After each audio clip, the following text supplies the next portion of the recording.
Let Joy open with the looks jab. Whoopi will close with something scathing. That wasn't commentary. That was a premeditated takedown. And once that document hit the courtroom, ABC executives looked like they'd just watched their stock portfolio crash in real time. It got worse. A backstage recording surfaced, an audio clip of a producer saying, "We got what we needed." She cracked. Except Caroline hadn't cracked. She had smiled, straightened her blazer, and gone nuclear. Behind the scenes, the view was in chaos. Executives scrambled, lawyers panicked, publicists begged for mercy. ABC insiders leaked that Whoopi tried to schedule a private meeting with Caroline's legal team. Joy reportedly offered to issue a public apology. Sonny, knowing full well the legal stakes, begged to be removed from the lawsuit separately, desperate to avoid personal liability. But Caroline didn't budge. Her response? Accountability cannot be negotiated. That statement hit Hollywood harder than a canceled Marvel movie. ABC went from kingmaker to crisis mode overnight. Sponsors pulled out. Investors panicked. There were whispers of The View getting canceled. The word irreparable was thrown around like confetti at a funeral. And when the trial began, it didn't feel like a court case. It felt like a cultural execution.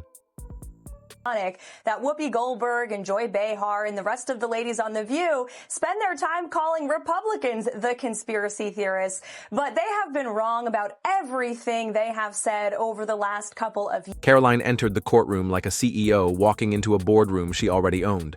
Clean navy suit, calm posture, eyes forward, not a hint of fear. Across the aisle, Whoopi wore sunglasses indoors. Joy wouldn't look up.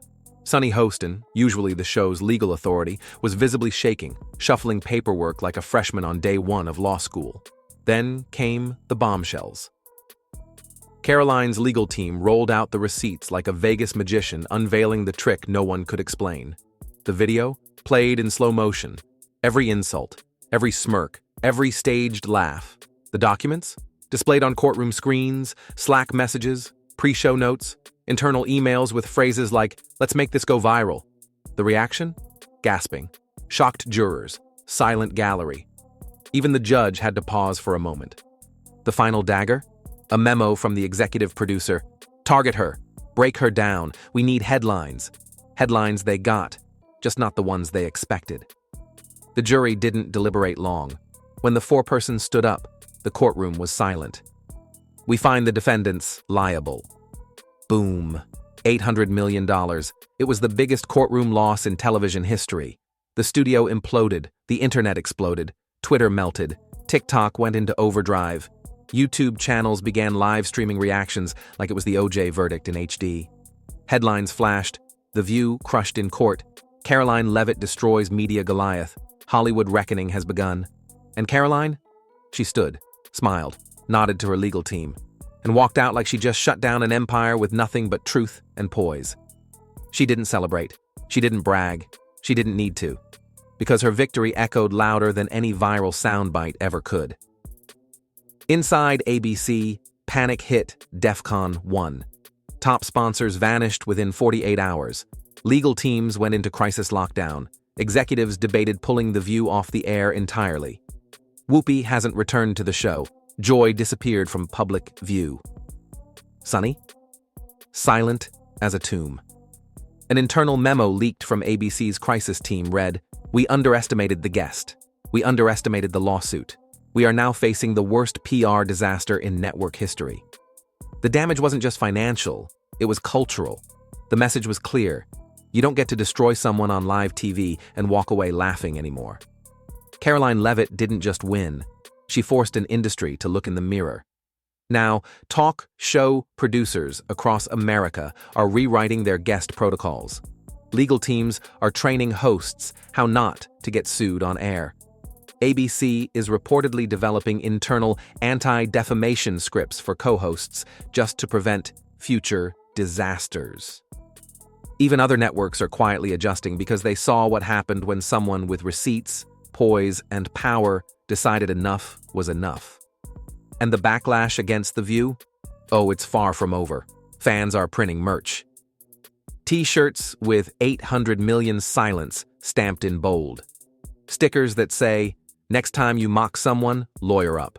Conservatives hail Caroline as the AOC of the right, only this time with court documents and a legal victory to back it up. What's next? More lawsuits are reportedly brewing, talk shows are on edge. And Caroline? She's not screaming. She's not campaigning. She's just watching and winning. One cold fact at a time. But the story didn't end at the courthouse steps. In fact, that was just the beginning. Because Caroline's $800 million victory wasn't just a courtroom win, it was a shockwave. A cultural earthquake that sent cracks running through every glossy studio wall in New York and Los Angeles. Suddenly, every producer, host, editor, and executive who'd spent years casually mocking conservative voices on air was staring at their teleprompter and wondering, am I next? The fallout was instant. Internal review teams were dispatched across nearly every major media outlet. Executives huddled in emergency meetings titled Public Exposure Risk Mitigation. Legal departments were authorized to retroactively review interviews from the last 5 years, looking for anything that could now be considered Levitt-grade defamation.